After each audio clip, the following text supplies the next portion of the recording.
today have higher expectations than ever before. They are no longer comparing any of our companies with the direct competitors. What they're comparing us to is the great experience they had last night at a restaurant, the great experience at a hotel, or a great experience that any one of us might have provided, and then we jump to a completely different industry, and somebody says, why can't they be as good as...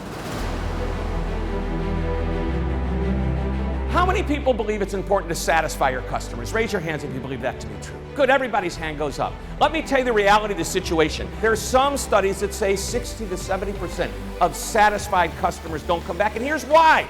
They're just satisfied. You can't just be satisfactory, because satisfactory is a rating. It's right in the middle. It's average. How do you like your haircut? It's fine. Fine is like the F-bomb of customer service. To a lot of people, loyalty means we have to keep our customers for life. If we focused on the next time, every time, ultimately we'll create a lifetime of loyalty. But if day in and day out, consistently and predictably, we are better than just average, our customers will look at us and say, we are the best at what we do. Sure, we can look at sales, and that's important, but the one statistic that matters more than anything is, did the customer come back? About 6 weeks ago, I sat down with the client. We actually designed today's program. It's crafted just for this audience to specifically meet the success criteria that the client has given. So the two questions that I ask up front that make the biggest difference. Number one, what are the 3 specific ideas they want this audience to walk away with? And then the second question, and this is really big, if we were to get together a year from now, what would have to happen for this to be a true success? Let's welcome Shep Hyken. Good afternoon. Best looking group I've been in front of today. The measure to me of a really high quality speaker is that they will listen to what we want them to integrate. When he talked about elements of our brand, he wove that into the whole tapestry of his presentation, makes it believable, makes it come alive, makes the audience go, he gets us. Manage your first impressions.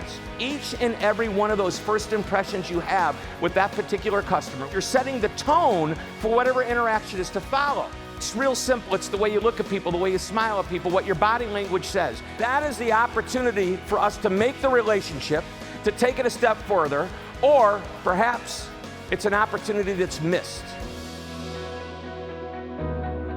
Some people say one thing and they mean something completely different. I am driving down the street one night, my wife looks over at me as we're driving by Baskin & Robbins, you know, the ice cream place, and she says, honey, would you like to stop and get some ice cream? And I said, no. And I kept driving. Could have saved that evening with an extra question. Would you? 2 words.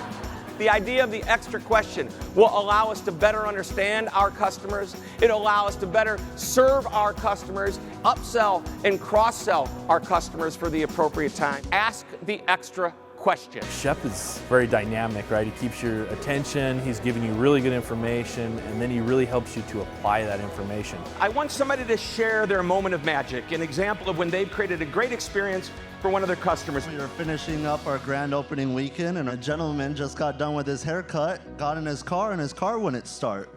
Meanwhile, it was pouring down rain. My car was around the corner, so I took off my shoes, was out there in my bare feet, and jumped his car for him. Holy cow, now that is a moment of magic. Once we're finished with the speech, that's when I go back and actually type up my notes on that presentation. I want to be able to give my client a recap of exactly the points that I made. It's a great piece that the audience members can use to share with the teams that they work with. I'll go into the audience and I'll ask them, what did you hear that you're going to use? Go ahead, what is your idea? Always ask the extra question. When the rest of the audience members read or hear what their peers and their colleagues are saying about the presentation, what they plan to use, then we start to see content being implemented. A tiny little bit of extra time is all it takes to make that customer feel that they're more than just a number.